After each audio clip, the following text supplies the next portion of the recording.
Il ministro alla salute Lorenzin, incontrando il governatore Oliverio a Roma sulla situazione sanitaria calabrese, ha assunto l'impegno di relazionare al Consiglio dei Ministri. Siamo di fronte ad una spirale negativa che bisogna assolutamente spezzare, questo è il diktat del Presidente. Dovrà restituire 8 milioni di euro alla Regione Calabria la Fondazione Campanella. Lo ha deciso la Corte d'Appello di Catanzaro, che ha ribaltato la sentenza di primo grado, riconosciuto il divieto di corrispondere fondi per prestazioni non erogate. Gli incendi causati non solo dalla siccità, ma anche dalla mano dell'uomo, 600 arresti e 13.000 interventi. Il generale del 7 dice la Regione deve fare di più. In molti in questi ultimi giorni hanno preso d'assalto gli uffici del CAF per informazioni inerenti il reddito di inclusione, ma la delusione è tanta perché spetta solo a pochi. 11% della popolazione di Sellia Marina è costituita da immigrati e la stragrande maggioranza di loro trova lavoro in agricoltura. L'associazione Albatros lancia l'allarme su caporalato e lavoro nero. Grave atto intimidatorio ai danni di un imprenditore che opera nel Vibonese. All'uomo è stata fatta recapitare una lettera ed un proiettile. Il Consiglio dell'area metropolitana di Reggio ha approvato il piano di demansionamento scolastico per combattere la dispersione. Torna l'iniziativa Buone Feste Cosentine, presentato il cartellone degli spettacoli. Buonasera ad Anna Franchino, benvenuti a questa nuova edizione del nostro telegiornale. In apertura parliamo dell'incontro romano del governatore Mario Oliverio con il ministro della salute Beatrice Lorenzin, che ha assunto l'impegno di relazionare sulla sanità calabrese. Il Consiglio dei Ministri, siamo di fronte ad una spirale negativa, ha detto invece il governatore, bisogna assolutamente spezzare. Queste le sue parole, sentiamo. In ore di colloqui con il ministro Lorenzin, il presidente Oliverio ha evidenziato tutte le criticità che insistono nel sistema sanitario calabrese e il governatore ha testimoniato, dati alla mano, il fallimento della gestione commissariale che da 7 anni offende i cittadini calabresi. Non è più tollerabile questa situazione, ha aggiunto Oliverio. Chiediamo che venga immediatamente rimosso il commissario e la necessità di rinegoziare il debito. Fin qui il governatore e la ministra ha ripetuto ciò che ha sempre sostenuto: informerò della questione il Consiglio dei Ministri. Tutto qui, nessun impegno, nessuna concessione, solo la promessa di parlarne con i suoi colleghi ministri. È chiaro che il Presidente si aspettava altro, del resto il mandato ottenuto dall'Assemblea dei Sindaci era chiaro: porta a casa il risultato. Ebbene, l'unico obiettivo raggiunto è la promessa della Lorenzin. Che farà adesso il governatore? Informerà i sindaci e poi aspetterà buone nuove dal governo. Ma fino a quando sarà disposto ad aspettare? La partita, insomma, è solo alla fine del primo tempo. Continuiamo a parlare di sanità, ma andiamo nella cronaca giudiziaria, perché la Corte d'Appello di Catanzaro ha ribaltato la sentenza del Tribunale di primo grado, condannando la Fondazione Campanella a restituire ben 8 milioni di euro alla Regione Calabria. Gianluca Pasqua, sentiamo. La Regione non dovrà versare 174 milioni di euro alla Fondazione Campanella, anzi sarà la Fondazione a dover restituire 8 milioni alla Regione. La Corte d'Appello di Catanzaro ha infatti ribaltato la sentenza del Tribunale di primo grado, condannando la Fondazione. Si chiude così la vicenda iniziata con la richiesta formulata dai vertici della Campanella di condanna della Regione al pagamento dei contributi di dotazione di 50 milioni di euro annui per le annualità 2005, 2006 e 2007, in base alle obbligazioni assunte dall'ente con l'atto di costituzione e in forza allo statuto della Fondazione. La Corte ha dichiarato prescritti i pagamenti, i giudici in particolare hanno stabilito che l'articolo 4 dello Statuto sia da ritenere nullo nella misura in cui stabilisce il contributo fisso di 50 milioni all'anno a prescindere da qualsiasi verifica di effettiva erogazione della prestazione. Questa disposizione violerebbe infatti il decreto che pone il divieto di corrispondere somme gravanti sul fondo sanitario al di fuori dalle prestazioni effettivamente erogate, e la Fondazione, dicono i giudici nella sentenza, non ha mai allegato né documentato di aver eseguito prestazioni sanitarie maggiori rispetto a quelle già remunerate dalla Regione. Per questi motivi la domanda di condanna al pagamento di contributi regionali maggiori di quelli erogati per l'anno 2007 è stata respinta. Rigettate inoltre le stesse richieste per l'annualità 2009-2010 e la domanda di pagamento di quasi 26 milioni relative alla dotazione di attrezzature e tecnologie già nella disponibilità dell'università. La Fondazione è stata dunque condannata a restituire gli 8 milioni già percepiti dalla Regione in esecuzione della prima ordinanza del Tribunale di Catanzaro. Per l'Avvocatura regionale si tratta di un buon risultato che potrebbe chiudere definitivamente una controversia che si trascina ormai da anni. Ed ora una notizia di cronaca con la Guardia di Finanza di Cosenza che è tornata a Palazzo dei Bruzzi. I finanzieri, secondo quanto si è appreso, hanno ispezionato l'ufficio tecnico portando via una serie di incartamenti e documenti inerenti all'inchiesta della Procura di Cosenza sui cosiddetti appalti spezzatino, che ha portato, lo ricordiamo, all'emissione di provvedimenti interdittivi nei confronti di dirigenti e imprenditori. Nulla al momento è trapelato dalla documentazione raccolta. Va ricordato che l'indagine è coordinata dal procuratore aggiunto del Tribunale di Cosenza, Marisa Manzini. Torniamo in studio. Dopo l'estate terribile del 2017, sul fronte degli incendi le forze dell'ordine ed istituzioni hanno ragionato sulla gestione del territorio. All'Università della Calabria il comandante generale dei Carabinieri Tullio Del Sette ha tracciato il bilancio degli interventi effettuati e delineato la strategia di prevenzione. Per noi Rosalba Baldino, sentiamo. Una cosa che ricerchiamo per tutta la nostra attività in questo settore, così come in tutti gli altri settori, è la collaborazione e il lavoro insieme alla gente. L'estate infernale del 2017, con i roghi che hanno distrutto in Calabria 33.000 ettari di boschi, emergenza che ha coinvolto tutte le forze dell'ordine, le stesse che stamattina all'Università della Calabria, insieme ai presidenti dei parchi nazionali della regione, si sono confrontati sulla gestione del territorio dopo gli incendi, che il generale Tullio Del Sette ha definito eventi eccezionali, così come il numero degli interventi messi in atto. Gli interventi aerei per lo spegnimento sono stati 13.002 per l'esattezza, quando erano stati poco più di 5.000 lo scorso anno. Voi immaginate lo sforzo che è stato fatto, superiore anche a quello del 2012 e di quello del 2007. Questa è una prima risposta circa la disponibilità di mezzi e quant'altro. I servizi da parte nostra, servizi preventivi, sono stati oltre il doppio di quelli dello scorso anno.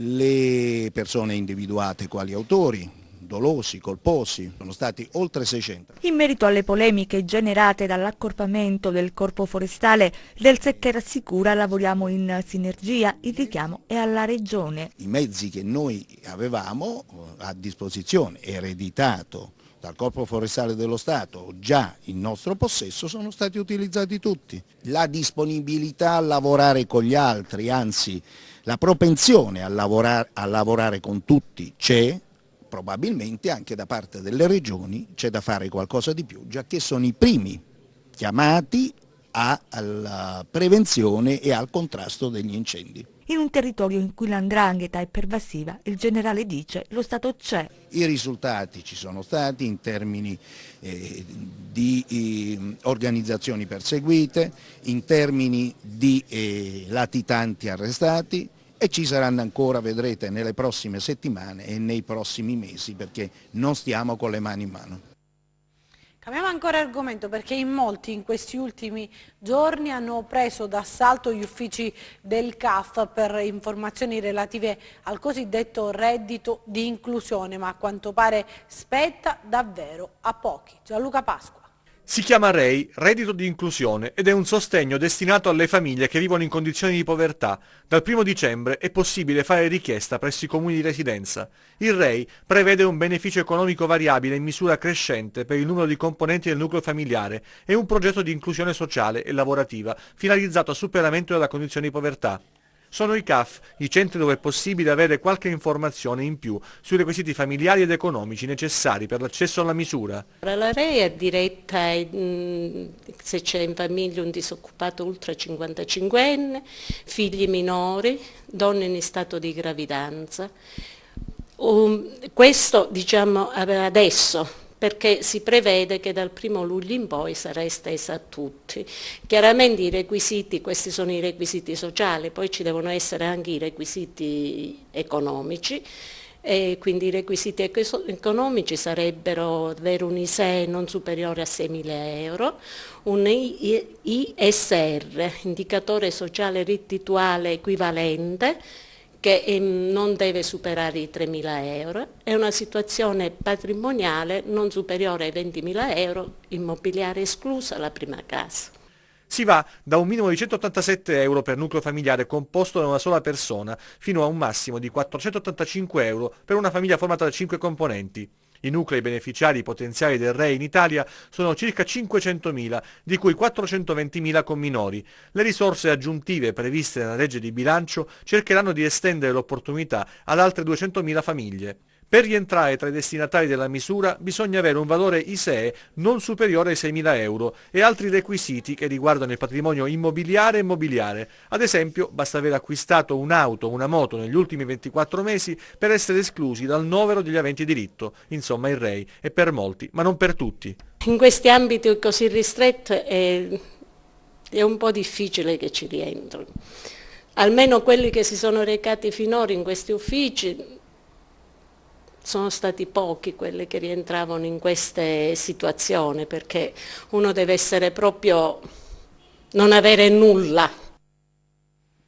Torniamo a parlare di cronaca con l'intimidazione ai danni di un imprenditore vibonese. Questa mattina l'uomo ha trovato nei pressi della propria abitazione una busta contenente un proiettile, un messaggio intimidatorio. L'azienda dell'uomo si occupa della distribuzione di prodotti per la ristorazione e per gli alberghi. Sentiamo. Brutta sorpresa questa mattina per Vincenzo Mirabello, che si è visto recapitare a casa una busta con all'interno un proiettile di pistola calibro 6,35 ed un bigliettino con un messaggio chiaramente estorsivo. Vincenzo Mirabello, imprenditore di Vibo Valentia e socio insieme a Francesco Condoleo della MNC Food, azienda con la sede nella zona industriale di Vibo Valentia, nell'area sud-est della città alle porte di Cesseniti e da qualche centinaio di metri dalla sede del 14° battaglione dei Carabinieri. La MNC Food da anni opera nel settore della distribuzione per la ristorazione e per gli alberghi ed è ben nota ed apprezzata nell'ambiente imprenditoriale nell'ambito del servizio alle aziende. Ricevuta la busta, il titolare dell'azienda ha immediatamente chiamato il 113 e l'intimidazione è stata prontamente denunciata. La squadra mobile della questura di Vibo Valentia ha così avviato le indagini, chiaramente puntando all'ipotesi estorsiva e approfondendo le analisi del biglietto con un messaggio che era contenuto nella busta con il proiettile di pistola calibro 6,35 indirizzata all'abitazione di Vincenzo Mirabello. Andiamo ancora avanti, parliamo dei nostri 100 secondi di cronaca. Un'azienda di allevamento di ovini e caprini di Polistena nel Regina è stata sequestrata per inquinamento ambientale. Dai controlli è emerso che il sistema di raccolta e smaltimento delle acque reflue dell'allevamento e di quelle derivanti dall'estrazione e lavorazione del latte sversava direttamente e senza alcun filtraggio e depurazione nel fiume Ieropotamo. Il titolare inoltre è stato sanzionato in quanto non in possesso della documentazione sulle procedure di autocontrollo per lavoro nero, visto che 2 dipendenti erano senza contratto. Alla stessa azienda sono stati sequestrati 637 kg di prodotti caseari, 29 suini, 50 kg di insaccati e 100 litri di latte in quanto privi di etichettatura e senza alcuna certificazione sanitaria. Colpi di pistola nella notte contro la sala cinesca e le pareti esterne di una rivendita di tabacche ad Isola Caporizzuto nel Crotonese. Sul posto sono intervenuti i carabinieri che hanno avviato le indagini. Abusivismo abriatico, il GIP ha ritenuto infondati i reati contestati al sindaco nonché presidente della provincia di Vibo Andrea Niglia. La vicenda riguardava l'insediamento di nuove unità abitative a Cocca Petrosa. E di un arresto e 2 denunce il bilancio delle attività di controllo portate avanti dai carabinieri di Rogliano nel Cosentino. Arrestato un giovane di 22 anni fermato ad un posto di blocco, è stato trovato in possesso di cocaina e marijuana oltre al materiale per il confezionamento delle dosi. Spostiamoci adesso a Reggio Calabria, dove il Consiglio dell'area metropolitana ha approvato il piano di dimensionamento scolastico per combattere la dispersione. Sentiamo.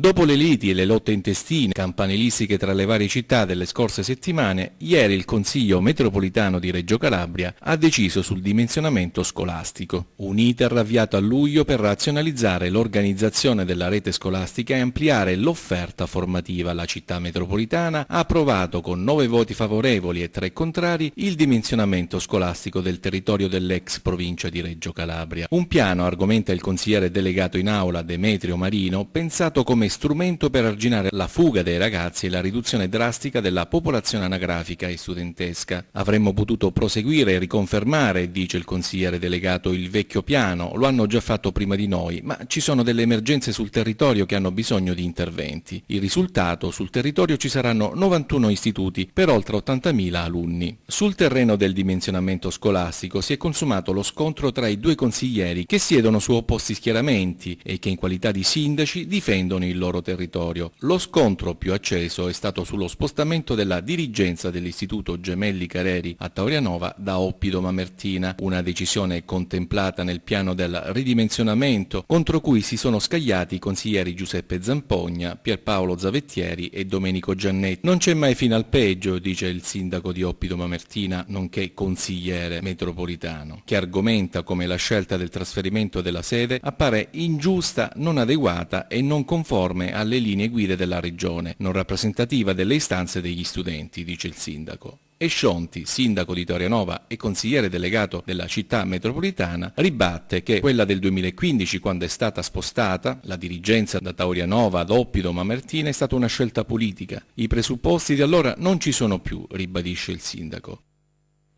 Adesso ci spostiamo a Sellia Marina, dove Comune e Associazione Albatros hanno organizzato un incontro su caporalato e lavoro nero, i diritti spiegati agli immigrati che trovano lavoro in agricoltura. Isabella Roccà.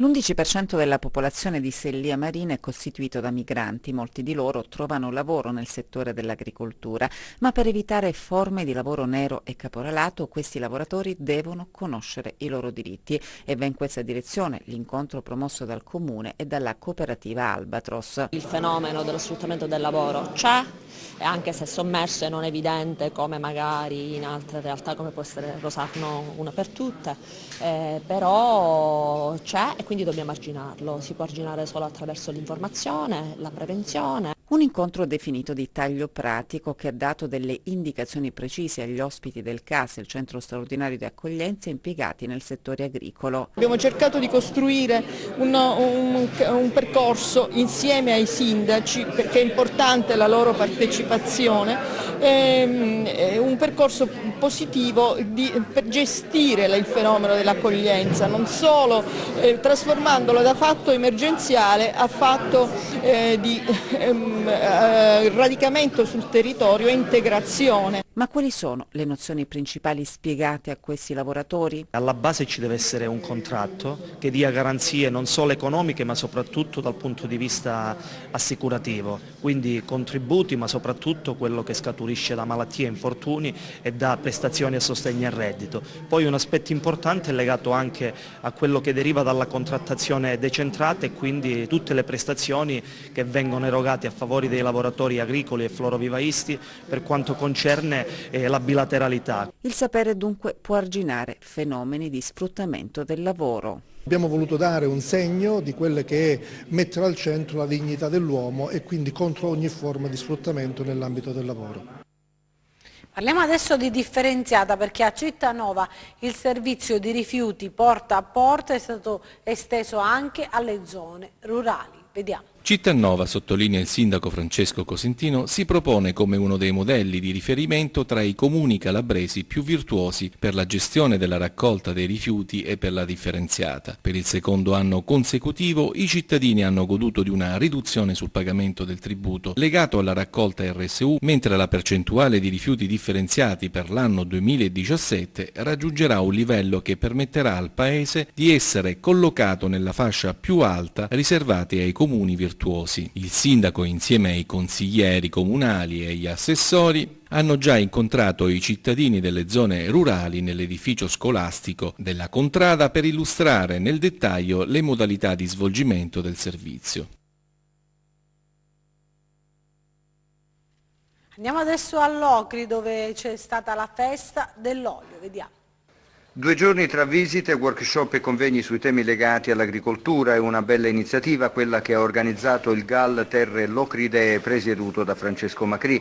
La festa dell'olio, che si è sviluppata nei giorni del weekend appena trascorso, ha significato il valore enorme che l'olivocoltura e l'agricoltura in generale hanno. All'Ocri, dopo l'allestimento in Piazza dei Martiri della Cittadella dell'Olio, inaugurata e benedetta da Monsignor Francesco Oliva, vescovo di Locri Gerace, e la visita agli stand allestiti nella stessa piazza, la città ha ospitato esperti del settore, ma non solo. Il GAL Terre Locridee ha voluto aprire il dibattito ad imprenditori di altri comparti e a professionisti che possano dare prezioso aiuto alle iniziative in corso e ad altre che verranno. Ed ecco che gli argomenti trattati sono stati vari e ricchi, dalle vie dell'olio e agli input che questo prodotto può dare al turismo e alla cultura, alla fiscalità e previdenza in agricoltura. 2 giorni dunque che hanno messo in chiaro l'enorme potenzialità di un territorio che forse comincia a capire quanto sia importante fare rete.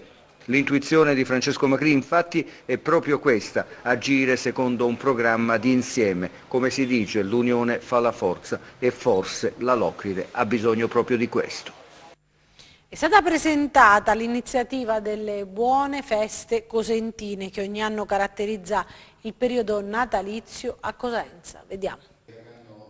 Una favola di città. È questo il titolo del ricchissimo cartellone delle Buone Feste Cosentine 2017-2018, organizzato dall'amministrazione comunale di Cosenza in collaborazione con il mondo delle associazioni cittadine e della scuola. Un ricchissimo programma di eventi per tutti che si snoderà dall'Immacolata fino all'Epifania, con una serie di iniziative che coinvolgeranno la città moderna e la città antica. Un cartellone molto ricco, un cartellone che si ispira a quelle che saranno anche le luci di Cosenza, quest'anno dedicate alla favola, perché in fondo il Natale è la favola per eccellenza, nel senso che è il momento in cui tutti riusciamo a sognare. Il corso che sarà attrezzato con un grande teatro all'aperto, con gli artisti di strada che poi risiederanno ai box art. E questo pullman di Alice che ci porterà nella città delle meraviglie e ci accompagnerà con spettacoli e varie manifestazioni, un'area attrezzata per i bambini, stavolta anche con un servizio vero e proprio nell'area che è destinata, che è il caffè letterario, una serie di manifestazioni con le scuole a teatro di fatto che scendono in strada per raccontarci il loro Natale. Il Natale dei Cosentini avrà inizio dunque l'8 dicembre con l'accensione del grande albero sul corso principale della città, che quest'anno sarà addobbato e reso prezioso dai gioielli del maestro Damiani, ancora a riservo per l'artista che salirà sul palco la notte dell'ultimo dell'anno, rendendo Cosenza sempre più magica e più bella. Adesso un'altra opera d'arte che va ad arricchire l'originale collezione denominata Bancartis, voluta dalla BCC Mediocrati per valorizzare gli artisti locali. Vediamo. Il progetto Bancartis, varato 11 anni fa dalla BCC Mediocrati per valorizzare gli artisti calabresi, si arricchisce di un'altra opera contemporanea. Si tratta di una particolare realizzazione di Maria Credidio. Il suo percorso è sempre stato in evoluzione e qui stasera abbiamo un'opera che descrive il suo tracciato attuale, che va verso un minimalismo assoluto anche per il colore, ma non ha abbandonato le forme, non ha abbandonato ciò che crea la tridimensionalità anche dell'opera fatta. Il bianco è il colore che sto usando nei miei ultimi lavori. E questa forse è una delle più belle, proprio perché c'è questo connubio fra la pittura e la scultura. La collezione Bancartis, che si arricchisce dunque sempre di più e intende dare sempre più spazio ai giovani, potrebbe anche diventare itinerante. Si sta costruendo una bella collezione, quest'anno l'arricchiamo con un'altra artista locale di Terranova e noi abbiamo anche intenzione di di farla diventare itinerante, perché c'è qualcuno che ci ha chiesto pure di ospitarla in qualche struttura esterna alla banca e quindi stiamo pensando se questo è possibile. Alla presentazione dell'opera di Maria Credidio è stata anche associata la performance musicale della musicista Rosaria Belmonte.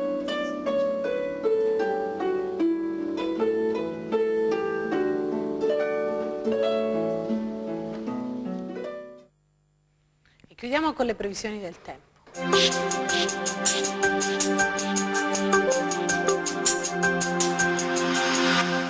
Ben ritrovati allo spazio delle previsioni del tempo a cura di meteoincalabria.it. Il vortice di bassa pressione che ha causato il brusco calo delle temperature e nevicate sui monti ha ormai raggiunto i Balcani. Infatti i prossimi giorni saranno caratterizzati da tempo stabile e soleggiato, grazie all'arrivo di un promontorio anticiclonico che interesserà tutta l'Europa centro-occidentale e quindi anche la nostra regione. Le temperature risulteranno fredde specie al mattino, in particolare nelle zone vallive. Passiamo alle previsioni in dettaglio per la Calabria. Mercoledì cieli sereni o poco nuvolosi ovunque, temperature in rialzo di alcuni gradi. E adesso analizziamo lo stato dei mari e venti. Mercoledì poco mosso il Mar Tirreno, mosso il Mar Ionio con venti che spireranno deboli di direzione settentrionale. Ed infine, prima di salutarci, vi ricordo che oltre al nostro sito web www.meteoincalabria.it potrete seguirci sulla nostra pagina Facebook Meteo in Calabria.